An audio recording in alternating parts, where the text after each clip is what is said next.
Welcome back to Post Credit Podcast. I am your host, Preston Moore. I'm joined, as always, by my co-host, Raymond Vanuya. Raymond, say hi. What's up, y'all? All right. We've got a lot of good stuff to talk about today. Not a whole lot has been happening recently in the news, but we've got a couple interesting topics we're going to cover. We're going to talk about animated movies a little bit, as well as like stuff we've been watching recently that we like a whole lot. Personally, I'm very tired today, but I'm still ready to go. I'm excited. Raymond, how you doing? I'm good. I mean, I feel you. I've been commuting back and forth between LA and Vegas, but going strong, making the most of it. Yeah, I've been back and forth a lot as well recently too, but enough about that. Nobody cares about that. Let's get on to what we're going to talk about today. We're going to start out and talk about a couple of the things that we've been watching recently. We just decided that this would be a good time to just kind of bring up maybe some of the shows that we've been watching recently or some of the movies we've seen recently that we really liked. I've got a couple of them, so I'll go ahead and start us off. I don't know if you've seen it. I don't think you have. I don't remember if we talked about it, whether or not you've seen it. But I finished Titans on DC Universe. Oh yeah, I haven't seen that this yet. past week. Is interesting. It was interesting. Like a good interesting, or I don't know. Like I very much am excited for season 2. Like what they bring to the table there has a whole lot of potential for sure. But at the same time, season 1 really could have been so much better. It's the first like 6 or 7 episodes are really solid. Well, maybe the first 5 episodes. Yeah, I was like, I saw your tweet. I was like, are you sure? I was like, you said yeah, it's episode like the 6 it's like the took a first. turn. It's like the first half of the season. I think episode 5 is the last one that I really liked, which is kind of their quote-unquote mid-season finale or whatever. The first half of the show I really liked. It was really interesting. Obviously, it kind of plays into that dark and gritty style that, you know, DC has almost become famous for, or synonymous with. But I didn't mind that. I've never have. But it was really good. It followed, obviously, Dick Grayson as Robin, a girl named Rachel, obviously Raven, Beast Boy, and then also Starfire. And I really liked it, and they really had something going. Mm-hmm. But then I think it was episodes 6 and 7. I tweeted about it. I don't know. You talked about it. But there are 2 episodes. It was either 6 and 7 or 7 and 8 where the show just completely forgets what it is. Like, I'm trying not to say this with spoilers because it's so frustrating, but like basically they take this storyline that they've been building up the entire season and then kind of just throw it away in a matter of 1 episode, and then the next episode is a completely separate thing. It focuses on different characters. It's literally like a filler throwaway, and I was like, as I'm watching it, I'm like, what the heck? So it becomes a CW. That's what happens there. Yes, it does. And it kind of, honestly, now that I think of it, it kind of reminds me of Iron Fist in a little bit of a way, which I enjoyed Iron Fist, but I definitely understood. I definitely understood its problems, though. I think it kind of stagnated in the middle, and it was like, where are we going with this? I don't know. Or Luke Cage season 1. I love Luke Cage, but in season 1 you have this whole Cottonmouth thing going on, and then when Cottonmouth dies in the middle of the season, it was just kind of like, oh man, like what, you know? And it's not like a death that triggers the thing in Titans that I'm talking about, but it's very much like the first half of the season is so solid and they're really building up to something good, and then something happens in the middle of the season and you're like, what the heck was that? Like, how, like, that's completely, I don't know, they just forgot about the whole story. But that being said, I am really excited for what they bring in season 2. I think it's interesting. I read a little bit about it after I finished season 1. Mm-hmm. Apparently, there was a lot of troubles in production, and the show was originally created to be all released at once, so it could be like binged. Yeah. Which I binged it, so I enjoyed it in that way. But when it was released on a week-to-week basis, like weekly, so that they could, keep those subscribers to the DC Universe streaming service. And I thought that was interesting because you can definitely tell. They said in an interview they wanted to make it like an 11-hour long movie, which is basically like binging. Like that's what that is, But I don't know. I definitely wouldn't have liked it as much if it was a week-to-week thing. And then the one thing that's really interesting that I read about it was the last episode. So they end on episode 11. There's 11 episodes in the season. Mm-hmm. And apparently there were supposed to be 12, but they literally just cut the very last episode and decided to end the whole season on the penultimate episode before the end. Which is really weird because at the end, and you can tell when you watch it because at the end of the episode you're like, is that it? Okay, yeah, I was ready to watch the next episode, and then I saw there wasn't one, and I had to read about it to figure that out, but I was like, what in the world? Like, what? Like, how? It was really frustrating, because it leaves a bad taste in your mouth, because you're just like, this didn't conclude anything, like, at all. It feels like there's so much left to be wrapped up, You'd think of any other TV show like this, were you to cut the very last episode of Daredevil season 3 out and end it on the second to last episode, like, how would you like that? So it's not even like a good cliffhanger. It's just kind of like they just pull the rug from underneath you, and it's just like, all right, well, it was like, take it for what you will. Well, and it was a cliffhanger because it was like, oh, that's interesting. Wonder what's happening next, and then there's not an episode, and you're just like, what the heck? Like, what in the world? So I don't know if they're just going to take that episode and throw it into season 2, that scrapped episode. Mm-hmm. But they need to do something with it. I don't know. It's weird. But yeah, that's one of the things that I watched recently. What about you?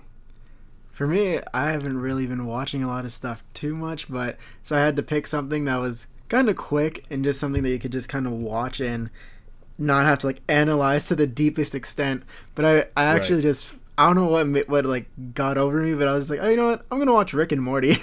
And so I finally, and so for at least for what's on Hulu, like the 3 seasons that are on there, so I watched it, and that's all that's out. Yeah, okay, cool. But yeah, that's like, you're good. That was like the funniest show I've seen in a while. Like, I mean, Family Guy was like my number one like animated like humor show. But then I started watching Rick and Morty. I was like, damn, this show's pretty funny. And then for a while too, like seeing all the memes and stuff, like Pickle Rick and all like the different Ricks going on. Like I was like kind of like, what is this show? And when I finally watched it, oh my god, I could not stop laughing. And I just love like the weird dynamic between Rick and Morty, and it's just like I feel so bad for Morty sometimes, just like so lost and confused. And then Rick's just like, hey, we're gonna go do this today. I'm like, oh man, it's like the most wild and crazy version of like, I don't know, like the weirdest duo. Like the thing, I don't know, the only thing I can think of is like if Phineas and Ferb was on crack. Like that's what Rick and Morty feels like funny to me. But I don't know, I've been really enjoying it. I'm like, damn, I really can't wait for the next season to come out, because this is really a funny show. And it's just like, and I love that it's one of those things where it's like, you don't really have to pay too much attention to it, and it doesn't ever get that deep. So it's just like you could really, it's one of those things you just watch casually and just laugh and enjoy it. I don't know, but for anyone, I don't know, man, I've been living under a rock apparently, but for anyone who hasn't seen it, just go watch it. I mean, it's seriously like one of the funniest shows I've seen in a long time. Dude, I've said it before, and I will say it again. Rick and Morty is my favorite TV show. It's so funny. And that humor, it's kind of like the way I was talking about A Series of Unfortunate Events a couple weeks ago, how when you watch a show and you feel like it was made for you, like this is exactly what I want in a show. That's kind of what Rick and Morty is for me. It's very bad, like dark stuff they cover, you know, but at the same time, it's like everything that I find hilarious is in that show. Like, I think it's so good. But yeah, I love Rick and Morty. I'll move on. I want to say another thing that I watched this week was Quentin Tarantino's new movie, Once Upon a Time in Hollywood. Have you seen that movie? I haven't. I'm really excited to go see it, just honestly because Brad Pitt. But and he's the best part. I'll tell you that right now. You need to go see it because this one, now somehow I don't have an excuse for this, but somehow this is my first Tarantino movie. That's crazy, man. I know. It was basically, it's like the first one that's come out since I've fell in love with cinema, and since I've been old enough to watch them. True. So it's my first one. Wow. No, I didn't. Oh, wow. Well, how old was I? When did that come out? Like 2015? Yeah, I think so, around that time. So I was like 16 years old. Oh, Jesus. I still, even when I was 16, I wasn't into that stuff. Like, I didn't watch rated R stuff then. I was a late bloomer. But this was my first Tarantino movie. I absolutely loved it. I will say I did plan on watching all of his movies in preparation for this movie, like beforehand. But this month got really busy for me, and I wasn't able to do that. But now, after seeing it, I am very excited to go through and watch all of them because it was so good. Like, I absolutely loved it.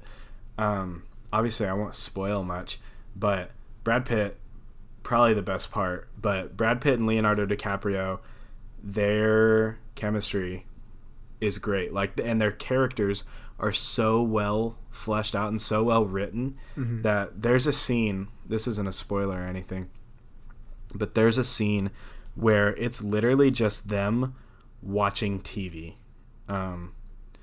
And the shot is a long shot. It's just a picture of the TV. Like, that's all the shot is just the TV, and you hear their voices as they comment while the show is going. And, like, by all accounts, that should not be interesting. Yeah. Because that doesn't sound like a good, like, scene. Like, yeah, that wasn't the greatest pitch in the world for a scene. No, it sounds boring, but when you're in the movie and you know these characters so well because they're written so well, it's one of my favorite scenes because it's such a human moment and it's just so real. Because everybody, you know, it's just so... it's so relaxed. Like, that's just everyday life, you know, and I loved watching it because these characters are so good and they're so well written. So I'm really excited to watch all his other movies. The finale of this movie, like the last 20 minutes are incredible. I mean, it's so I want to go see it again just so I can watch the end of the movie because it's so freaking good. And it's funny too. The movie is really, really comedic. I've heard that it's funnier than the rest of Tarantino's movies. Obviously I don't know, but I've heard that it is because I thought it was really funny throughout. But yeah, I will say it does in a couple moments in the first and second act, it kind of loses itself and you get to a point where you're like I was talking about with Iron Fist, you're at a point where you're like, okay, where are we going here? Like, nothing's happening in the plot. But those moments are never very long. Like, that's the one drawback that I can think of from this movie is when those moments hit, it is just kind of like, all right, I'm a little bored. Let's let something happen here. You know what I mean? Yeah. But they don't last very long. Something always definitely happens shortly after to progress the plot. I love Tarantino's directing style. Like, it's so prominent. It's so on display. Oh man, I really can't wait for you to watch Pulp Fiction. Like, I can't wait either. Because the first time I watched that, I was really lost going in, like, and getting through the movie. Yeah. But then it's one of those movies, like, at the end, you're just like, whoa, that was crazy. Yeah. And then same with the Reservoir Dogs. And Django, not so much. That one's a little easier to follow. But still, the ending of Django, too, I'm just like, what? Like, I don't know. The way Tarantino just tells his stories, I mean, by the time you get to the end, even if something didn't make sense before, you're just like, whoa, that's cool, man. That's kind of how Once Upon a Time was. I really liked it. I'll I'll come back next week and hopefully have some more to talk about with his other movies. One of these days we could do a whole Tarantino episode and just go through all of them. I think that is a great idea. I just need to catch up on them. But yeah, that was I really liked it for sure. Did you have anything else that you wanted to talk about you watched recently? I haven't. I mean, that's the sad part, but yeah, just Rick and Morty for me right now. Okay, well then I'll say my last one thing. I've had some time recently, obviously, because I have so much that I've been into. But right now, I'm currently watching. Like I literally just was just watching it right before we started recording this episode. Mm-hmm. I'm watching the Netflix original Big Mouth. Oh yeah, the animated. If you haven't heard of this show, it's animated. It's very adult humor, but it follows these two middle school boys. They're both in 7th grade, and it follows them as they go through puberty. One of them is going through puberty and like hitting it hard, and then the other one is like not really hit puberty yet. It's very dirty. It's a very dirty show.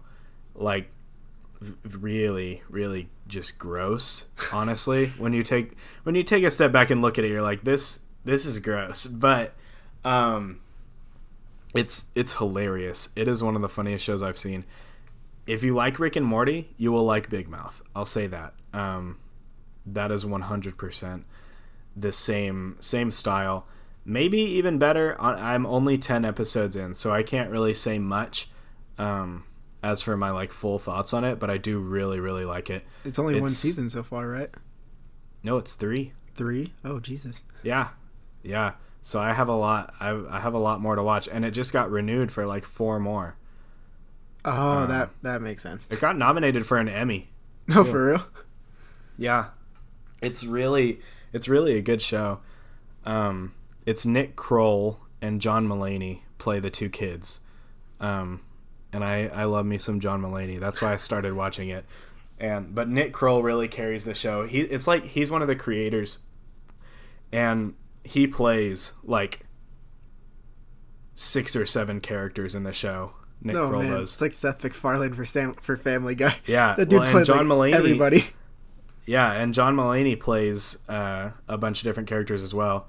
I think it's a thing because I looked on IMDb and a lot of them have played a lot of the characters in this show, but Nick Kroll plays a couple of the actual like main characters.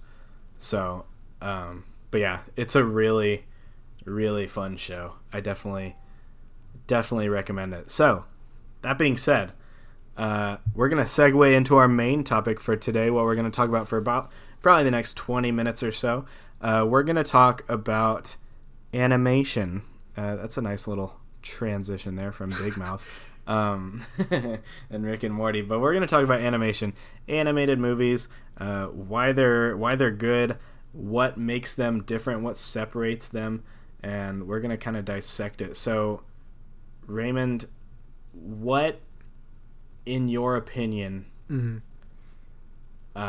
what separates animated from live action? Obviously, the art form is different, but like, what is how do they differ, in your opinion? For me, I think it's that there are a lot more advantages of having something animated versus having something in live action.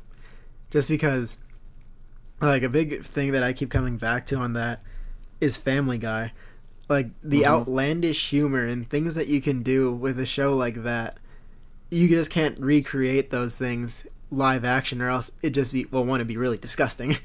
But two, I feel like you'd get lost almost, like, going through flashbacks sometimes, or cutaways, or just, like, silly nonsense that happens. And then that's my biggest thing, is just that when you have an animated movie, there's so many different advantages they have. The other thing too is like, yeah, like the art style too, because yeah, there's set design, you know, and you can design a set really well, but the only problem is sometimes like the goal isn't for it to be noticed, right? Because you want viewers to blend into that world and kind of get sucked in and believe that these characters are really in this place. But when you watch something that's animated, they can have a little bit more of an artistic form to it and let the background and stuff like that really take over. I mean, if you look at Batman the Animated Series, right? Like they create this like really grim and giant skyscraper city without, but obviously it doesn't feel real.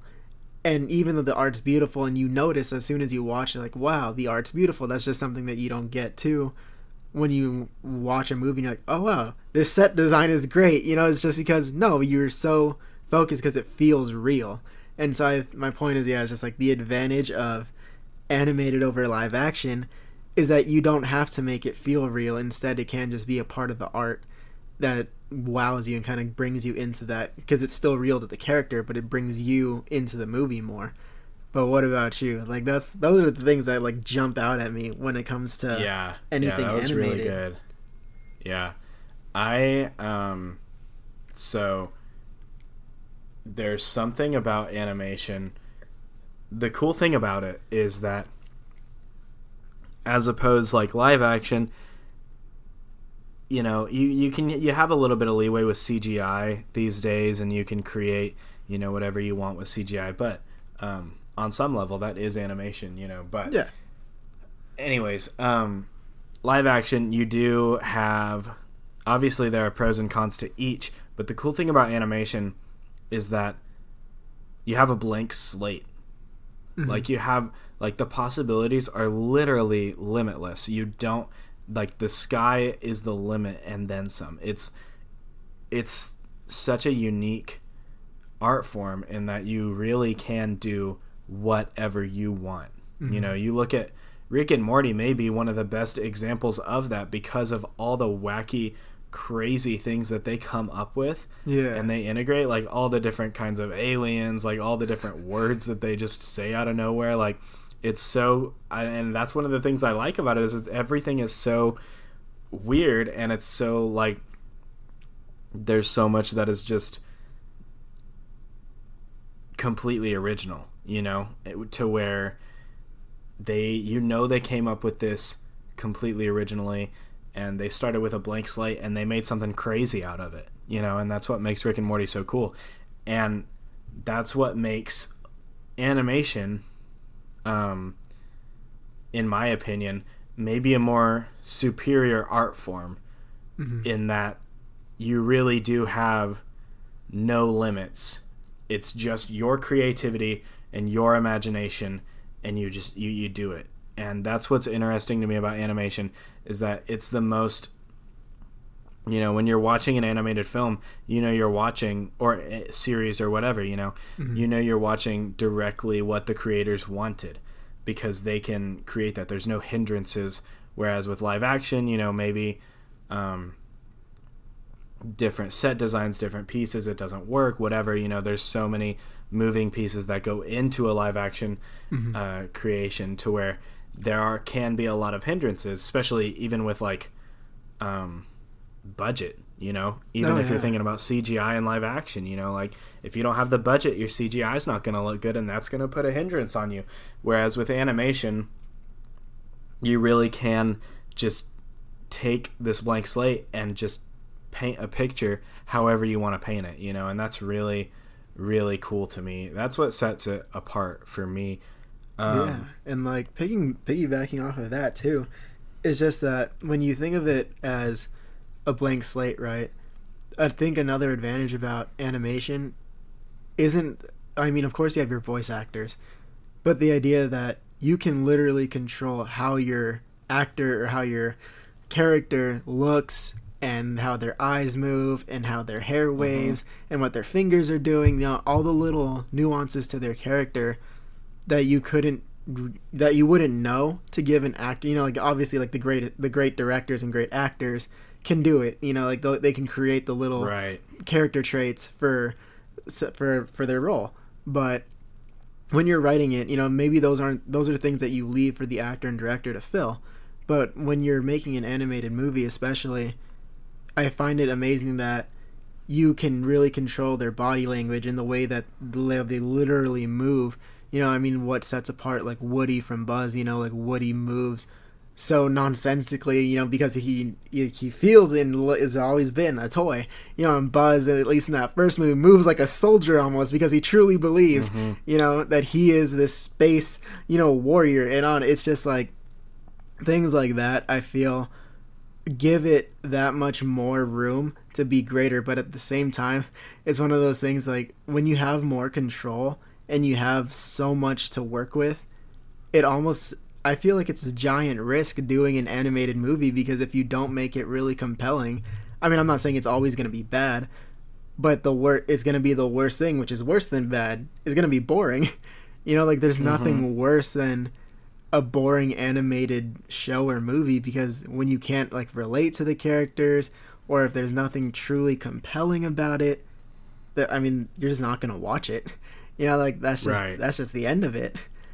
Right. Something I wanted to talk about, and it's been a hot topic recently for sure. So, I don't know if you ever saw it, but you know that I really enjoyed the new Lion King. Yeah. Right? Did you ever see it? I haven't. Okay. Well, you can go for it. I mean, I kind of. This isn't a. Yeah, I don't really care about the spoilers, but go for it. Just go in. How do you even spoil this movie? I know. Like, how can you spoil this movie? It's already been made. Can just be, the only thing you could spoil would be certain lines that they changed, which is not much. Nothing super noteworthy. But I think something that's interesting about this movie, as opposed to the original, is in the original you have these bright colors, you have these expressive faces.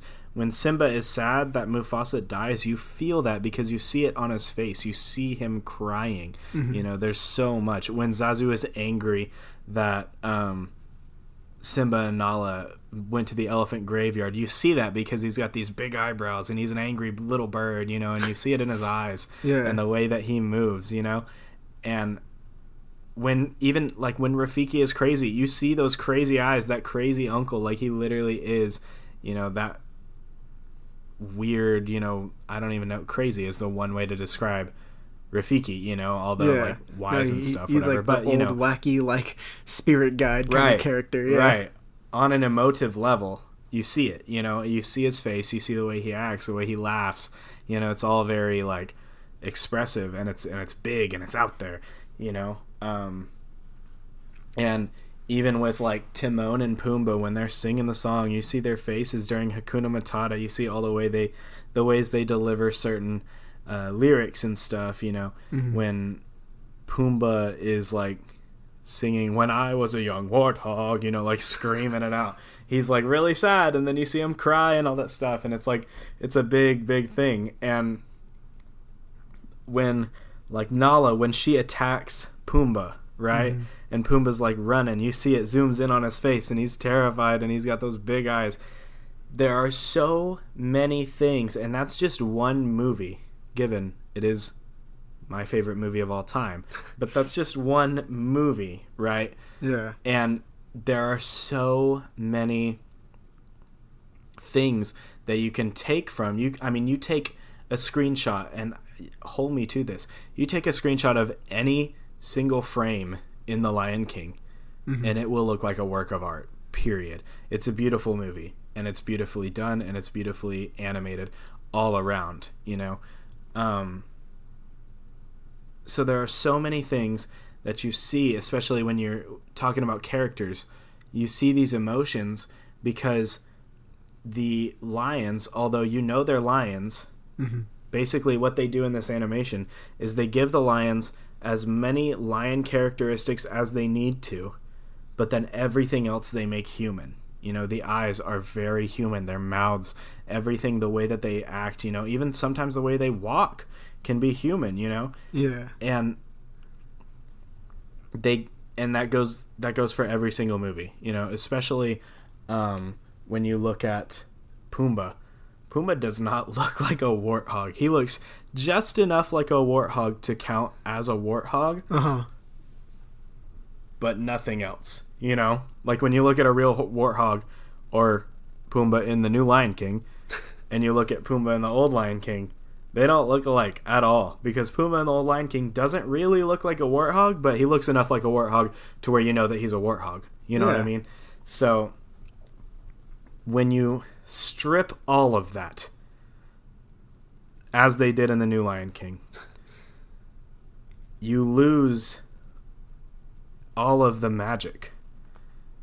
You know, what you retain, obviously, is the story, right? The story is still what it is, and it's still great, and that's why I loved it, because it is a story and a movie that's so near and dear to my heart, and that's why I loved it, because I felt it on a personal connection. But that being said, when you strip away all the emotion from these characters, you don't feel things as much, you know, and you don't connect with them as much because you don't see their pain.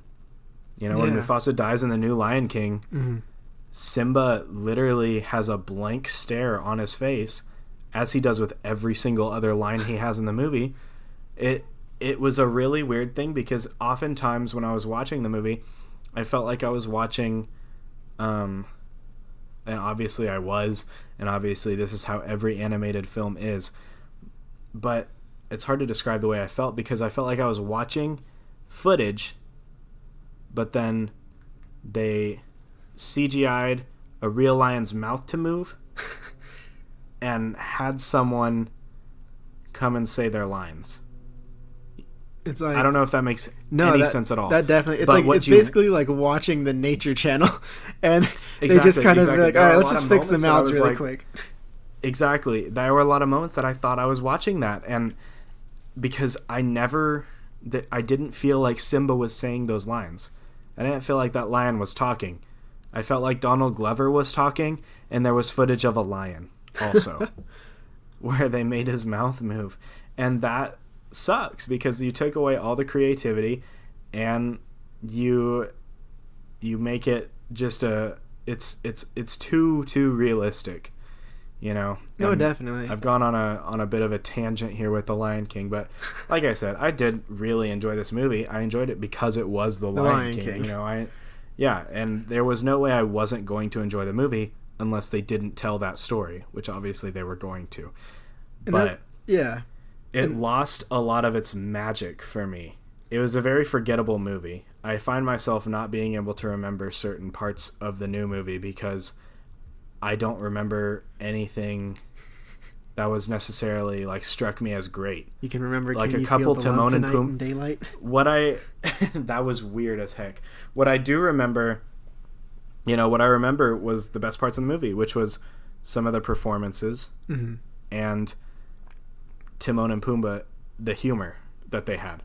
Yeah. Like their lines specifically, and that's what I remember from it. And I don't remember certain shots that I really loved, or certain ways that I felt during the movie, or certain ways that I saw Simba feel during the movie. I just didn't get that because it lost the magic that only animation can bring, Yeah, and that's the thing. Sometimes I feel like movies sometimes are just done best animated. We talked about it so many times, but yeah, like Into the Spider-Verse, you could never do that in live action. And then if we even go back to some of the not to the extent that they did it. Exactly. You could do it, but it wouldn't be as incredible. Exactly. It wouldn't look as beautiful. But like even if we think about like other animated movies that we really enjoy, and really love, there's no way you could recreate or capture that feel in live action. Like one for me that I have always like thought, wow, I'd really want like a live action version of this movie. But the more that I think about it, I'm just like, no, like I feel like it's going to stay best animated would be Hercules.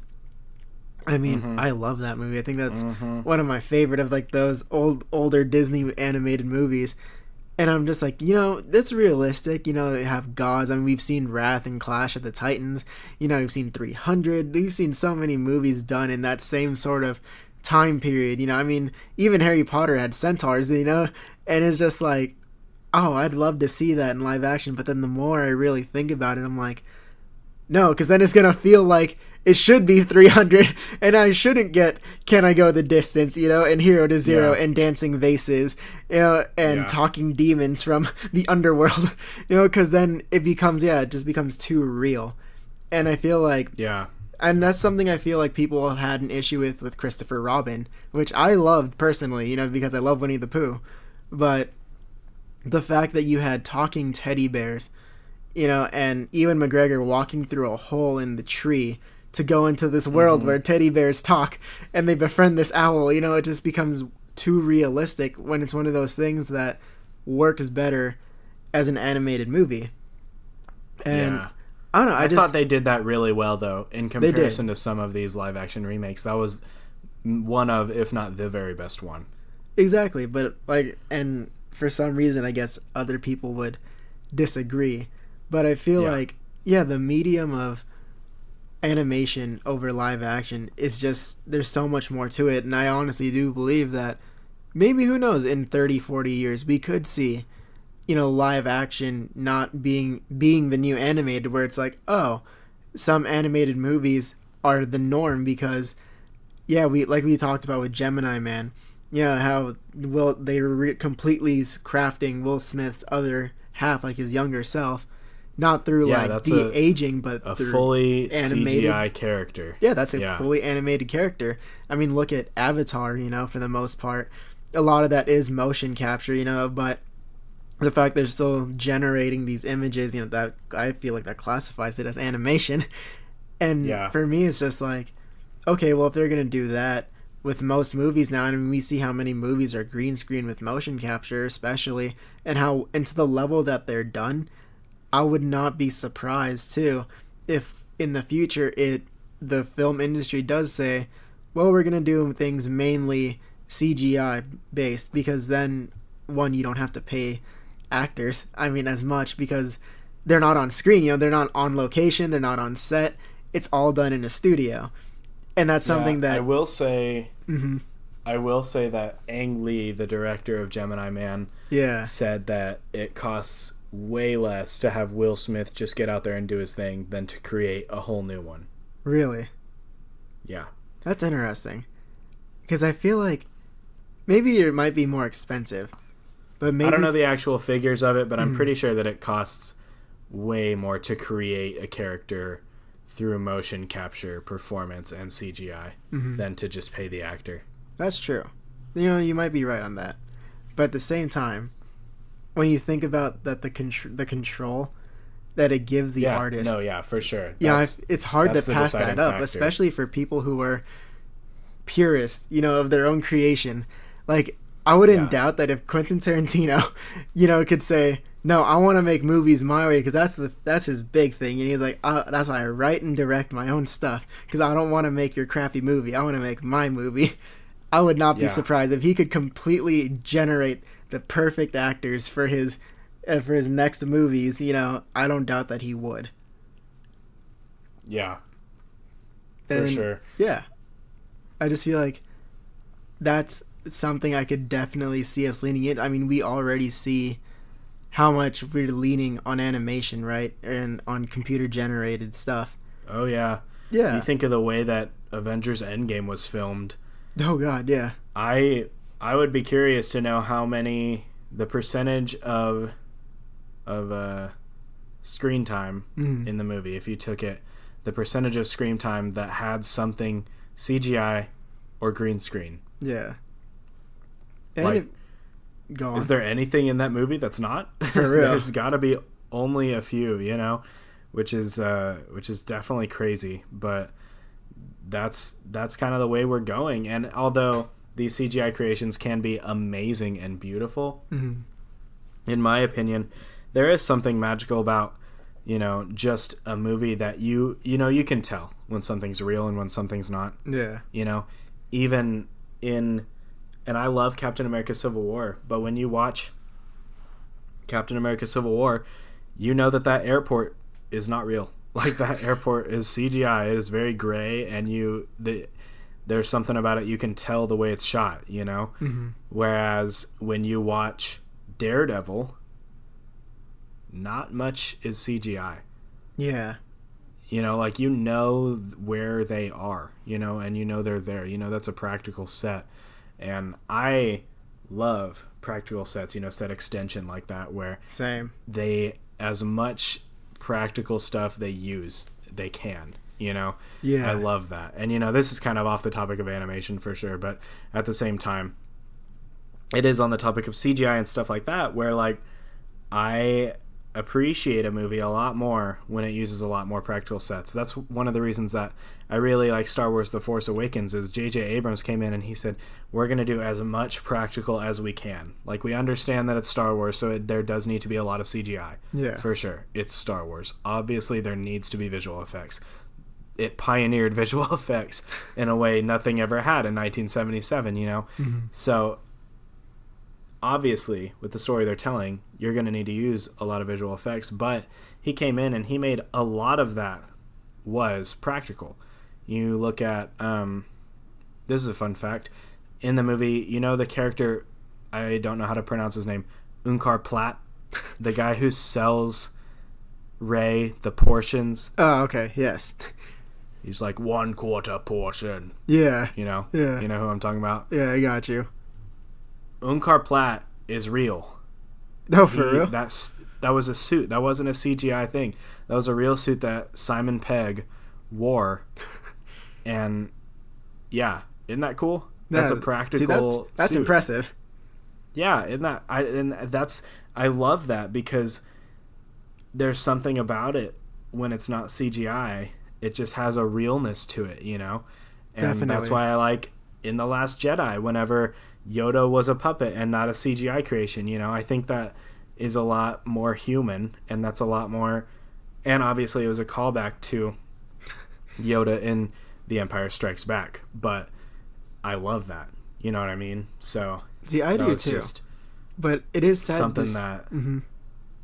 Go ahead. I was like, it is just sad to see, like, even Ian McKellen, right? I think the one who played Gandalf, he cried when he was on set for The Hobbit, or at least this is the story that came out, that he was upset because he was on set, he was at this table, but the rest of the room was green screen. And he's just like, yeah. This just isn't how movies should be made. And for me, I agree. You know, I mean, Nolan is one of those directors who's like, I want to do everything in camera that we can and use green screen for, like, the littlest thing. You know, just... Right. Because, that's why I love The Dark Knight. Like, they actually blew up a hospital. Exactly. The Joker blew up a hospital. And that's awesome, you know? But it's just sad to see, because it's like, you know, when Avatar first came out, that was like, wow, you completely CGI'd characters. And now that's becoming the norm.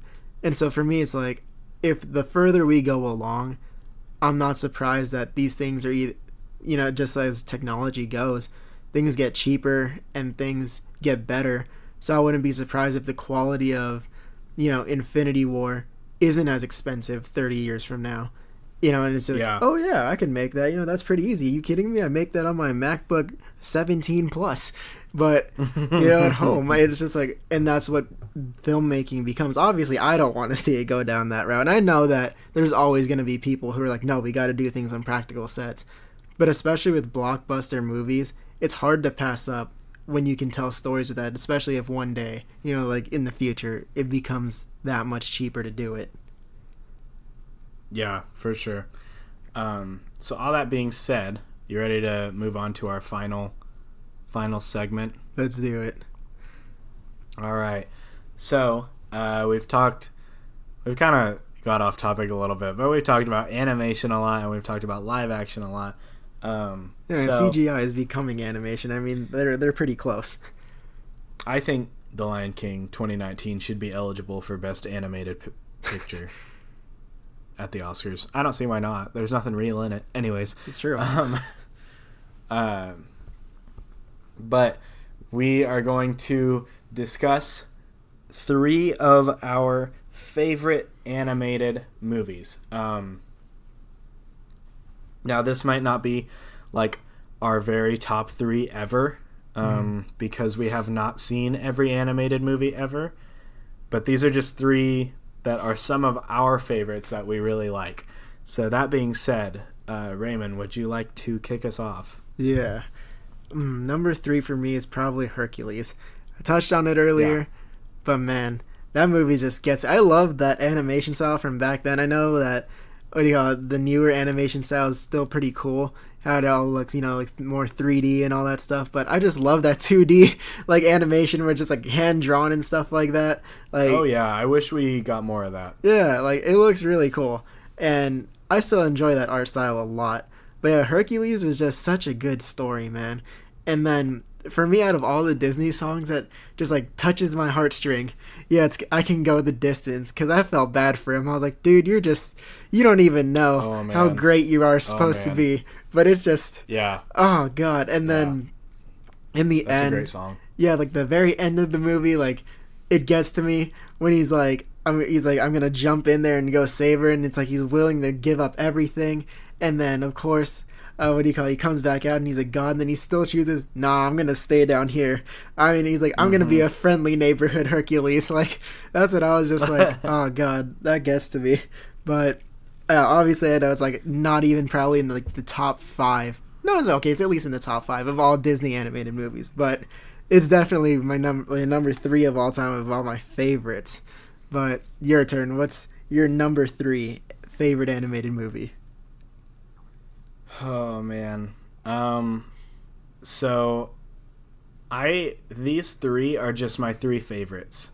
Mm-hmm. I don't have a 3, 2, 1 per se. I have a 1. So I guess my 2 and 3 I don't know. But they're very close. My number 3, I mean, we've talked about it almost every single episode, I feel like, but that's just because we love it so much. You know what I'm going to say. Yep. Spider-Man Into the Spider-Verse, or Spider-Man Far From Home. Haha. Just kidding. I'm not going to... I don't want to... Well, we got through one episode without you bashing in Far From Home. That's you impressive. Thought you could get there. Yeah, Spider-Man Into the Spider-Verse. This movie to me is one of the perfect movies that I've seen. I don't know how... I saw a tweet this morning. Have you seen that meme? It's like they tweet a picture and then they say they write something in a different language. Weird, I don't think it's even... I thought that was just nonsense. I didn't even think that was a language.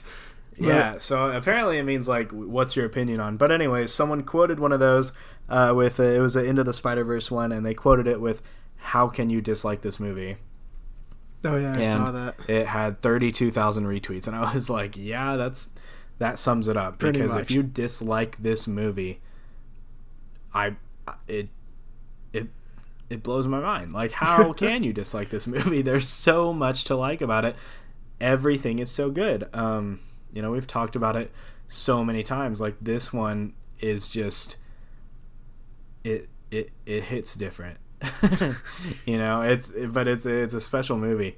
And I still remember when they announced, and it was shortly after Tom Holland had been cast as Spider-Man, and we learned that Spider-Man was going into the MCU. Mm-hmm. Then the news broke. Sony is developing an animated Spider-Man movie for theatrical release, and everyone was like, what the heck? Like, why are we doing this? Like, what in the world? Why would they do that? Because it just seemed like Sony was just trying to milk all the money they can out of Spider-Man, mm-hmm. in other ways that they could do it, with Venom and then with this movie. But then news broke, it was like, it's going to center around Miles Morales, and everybody was like, okay, we'll give it a chance. See, that's when, at least like comic book reader Twitter, that's when they exploded, like, no way! Yeah, and that was like a big deal because everybody's wanted to see Miles Morales for so long, and we finally did, and that's just something that, is funny to me how upon the initial news, everybody was just like, what? Like, Sony, just stop. Like, just quit. Thankfully, they didn't quit because this movie is just spectacular. But yeah, that is my number 3/2/ in my top 3. It's all moving somewhere on. What's your number 2? See, this is hard. I'm gonna give a shout out to an honorable mention right now, just because it was really hard between this one. But my special shout out though, one that I'm like, you know what? Even if you're not a comic book fan, go see it. Is Under the Red Hood, just because that's such a good movie. Oh my! Like every time I watch it, that's so good. But I couldn't put it up here just because I'm like, you know what? I feel like you have to know Batman and the characters to really be into it and invest into it. So not on this list, but my number 2, The Iron Giant. Oh my, that's such a good movie. I think I love The Iron Giant the most, just for the one quote. It's you are who you choose to be. And he's like, I want to be Superman. And he flies up there and blocks the missile. Oh, like, that was just amazing to me. And I don't know, I think, too, that's another one of those older animation style movies that's really great. And the voice acting is really great. But I felt like it's one of those movies where you could do so much with so little. For a character that doesn't know anything and hardly talks. You know, it's like it's like a Groot situation. You could do so much with so little. And I think it's more impressive than doing so many greater things with a lot of stuff you have to work with. But yeah, The Iron Giant is just one of those movies too where it's like I can't find a flaw in it, because even when you think that they're skewing away from the point of the story and maybe one scene doesn't make the very next scene happen, it's either insanely hilarious or you get back to it later and it matters at some point, like when they see the hunter kill the deer, you know, and then he's just like, no, he's dead, like, leave him alone. Like, that was, for me, that was really big too, especially for kids to see. And then, like, the bomb thing too, that's something that I was like, wow, this is an animated movie. Obviously it's older and it takes place in that time period, but just as for them to like make it able to tackle those kind of topics in a way that's still like child friendly and teaches them like a really good moral lesson on for me, it's like those are the things that you can't ask for more in an animated movie. And it's not even that it just reaches to children, it reaches really to everybody, because even as an adult I'll still watch that movie and love it. But yeah, Iron Giant, number 2. Yeah, that definitely a good choice. My number 2, I will vouch for this movie for forever, because I freaking love this movie. I think it's often forgotten for a couple reasons. 1, it is a sequel. 2, its predecessor was really the one that paved the way and became and created the franchise that it created. But I personally like the sequel better. My number 2 is Shrek 2. Interesting. Yeah, I was like, wow, I was not expecting that. I really thought you were going to say Toy Story 2. Okay. No. Toy Story 2 doesn't get forgotten. None of the Toy Stories get forgotten. That's like the biggest animated franchise. Yeah, but that was like the only sequel I could think of. I completely glossed over Shrek. Like, you never hear anybody say, oh yeah, Shrek's like one of my favorite animated movies of all time. Yeah, and I think that maybe because it's a Disney film. You mean non-Disney, right? DreamWorks? Or non-Disney, yeah. Because people tend to think of Disney when they think of animation. But yeah, Shrek 2. I love Shrek 2. The story is really, really enthralling. You know, so Shrek and Fiona, they have to go to for Shrek to receive their blessing, or for Shrek to receive his blessing to marry Fiona and all that stuff, and they go to far, far away. And I feel like they take everything from the first movie and just make it better and improve on it in this movie, because I love the dynamic between the fairy godmother and Shrek, with Prince Charming coming into the mix. And I love Prince Charming's character, because you see him, and obviously like he's a comedic character and he's freaking hilarious. Oh yeah. But you see this scene where he goes to rescue Fiona and Fiona's gone and she's on her honeymoon with Shrek. And it's like, what the heck? Like, put yourself in that situation. Like, you go all this way, and then obviously like he's a little crybaby about it, and he's funny, you know, because he's the comedic character. But it is a serious, it builds his character a lot, because it gives him a really good motivation, because he should be pissed off. Yeah. You know, like, I don't know. I could talk about any scene in this movie for an hour because I freaking love this movie. But what I love most about this movie, beyond the story, beyond the characters, and how impactful it is the final, or is the soundtrack. The soundtrack to this movie is so good. It really full is. of absolute dingers, bangers, and bang-a-langers. I mean, this one it's so freaking good. You know, you have Accidentally in Love. Obviously, that's a great movie. Hang on. There it is. I found it. It's one of the... So it's not... I use Spotify, and it's not on Spotify, so I purchased the entire album on iTunes. Oh, my God.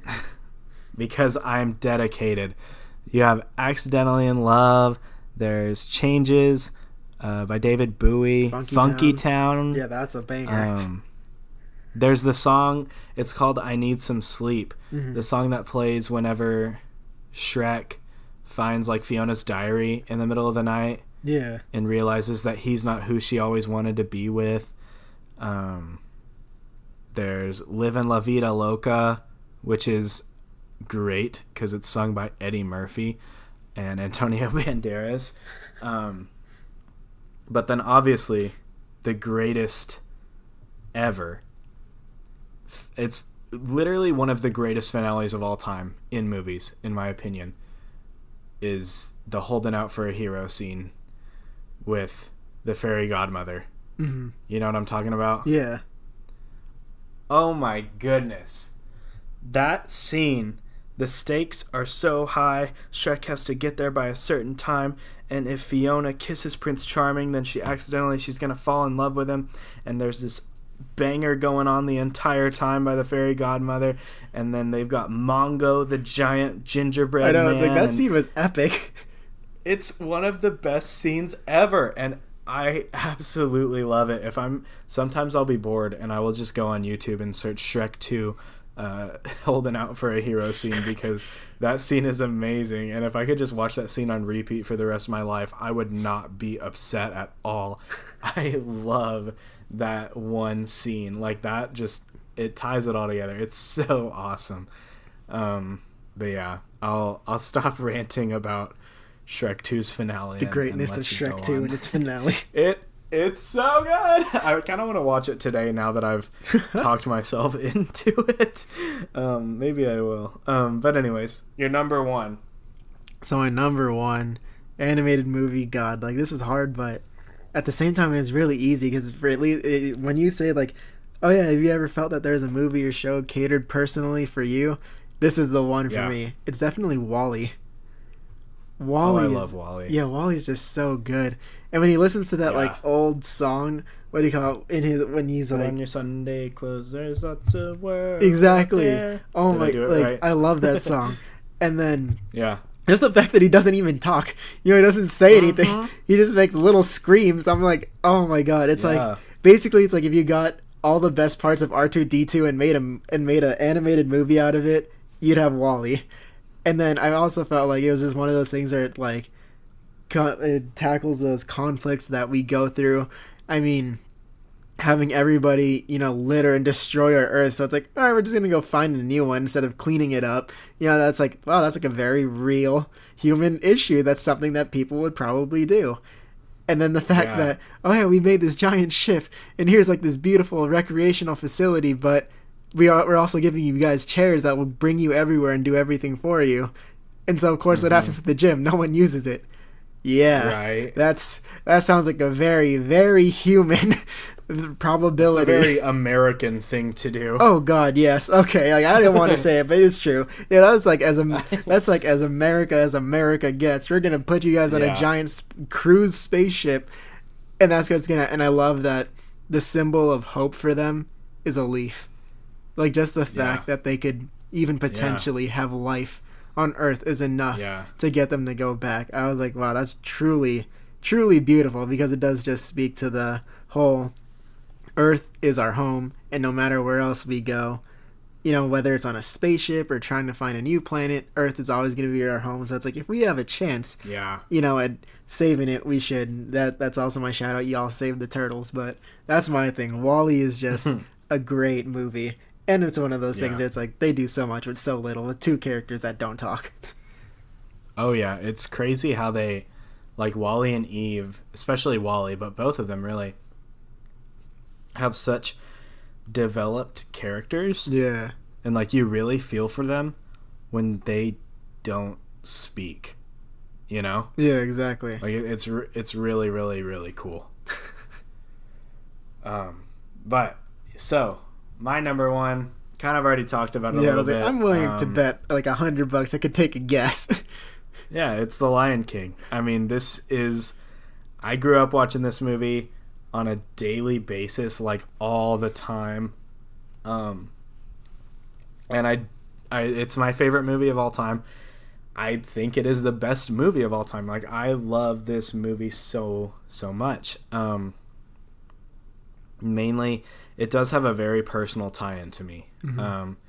But it is a lot of people's quote-unquote cornerstone movie, you know, that they grew up watching, and they you know, it has that special tie, you know, to them, that you feel a very personal connection when you watch it, and it never gets old to you. That's The Lion King for me. You know, from... obviously, the animation is beautiful, but the story itself is incredible. You know, it deals with these very grown-up themes, and I think that's why it keeps it relatable to, like, that's why I still love the movie. Is because when I was a kid, I related to that movie because I saw Simba and I saw him lose his dad, and I think about, what's that like for me to lose my dad? Like, that hit me very, very hard at, like, little 4-year-old Preston, like, thinking about, like, what if I'm in that position, you know? And, like, it really gets you thinking. Even as a little kid, like, it really hit me on an emotional, personal level, and that's what made that first connection, you know? But then even as an adult, you know, you look at, and you can relate still, because you can relate to Simba, and he's got this responsibility to, you know, go back and take back the Pride Lands, you know, and, like, inherit his kingdom, you know, and do what's right, even when he doesn't want to. And it's just, it's relatable to everyone, no matter who you are or where you're at in your life. And that's what makes The Lion King so special, and it's what it makes it timeless. You know, and that's what is so special and personal about it. But on top of that, you have great music. You have funny characters. You have great humor. You have beautiful animation. You have all these things that just add on to the already great foundation that they've laid. You know, you have all these, everything in the movie is so well done that, to me, that's my number one. That's my perfect movie. No, it's hard to beat. Yeah, that's a really good movie. And it's funny to me because I think of all my favorite movies, and I have, like, a favorite character from those movies. You know, in Star Wars, like, I love Darth Vader. You know, I'm a massive Star Wars fan. I'm a massive Darth Vader guy. You know, I think of, like, any Spider-Man movie. Spider-Man, that's my guy. That's my character. I love Spider-Man. You know, I think of Lilo and Stitch. You know, I grew up on that. We didn't talk about that one, but good Lord, I love Lilo and Stitch. Now that I think about it, I think I should have put it in my 3. Anyways, but Stitch, like, Stitch is one of my favorite characters. He's my favorite Disney character. You know, and I think of all my favorite movies, I have my one character that sticks out to me the most that I love. You know? Yeah. I can't pick one in The Lion King. I don't have one. Because everything is so well done, and everything all around is so equally perfect to me that I don't have a favorite. You know? And that, to me, that's, like, really weird. Because almost everything else, I can pick who my favorite character is, but not in The Lion King, because I look at all of them and I love all of them, you know? Definitely. And that's really special to me, and it's something that I don't have in any other movie, you know? But yeah, that's my number one. Nice, man. That's like a hard movie to beat. I mean, for a lot of people, they'd say that's like storytelling at its finest. I mean, yeah, The Lion King is just one of those things where it's like, it really is gonna be there, the animated version at least, for generations and generations to come. Yeah, it's timeless for sure. Quick shout out, if you're listening and you have 25 free minutes, there's a wonderful video on a YouTube channel that I personally love. Raymond, you as well should go watch this. I freaking love it. Mm-hmm. The channel is called Loverboy Media. It's run by a guy named Bailey. He is brilliant. The way that he dissects movies is really good. But he has a 25-minute video. It feels like 5 minutes because it's done so well. It's just called Why I Love the Lion King. So go check it out. I watched it. I cried in a YouTube video. Like, what the heck? And obviously, like, most of that is just because of how much the Lion King means to me. But, like, also, like, Bailey does a fantastic job about dissecting it and really putting words to all these feelings that I have had and I know so many other people have had. So, yeah, quick shout out. But that, Raymond, you got anything else for today before we sign off? That's everything about animated movies. Respect your animators because, damn, they do a killer job. They work hard for sure. All right, well, that being said, we are just about finished up. If you're listening to this and you've liked it, make sure you leave a thumbs up or a 5-star review, whatever quantifies as a like on whatever service you're listening on. That really helps us out. We definitely appreciate it a whole lot. You can follow me on Twitter at Preston Seymour. You can follow Raymond on Twitter at Rvinya. That's RVINYAH. You can also follow the website that we work on at The Cinema Spot or thecinemaspot.com. Make sure to check that out. We've got all kinds of content coming at you every single day over there. So, that being said, thank you guys for listening. We will see you next Monday and talk about some more cool stuff for you. But thank you guys for listening to Post Credit, and we'll see you then. Thanks, y'all. Peace.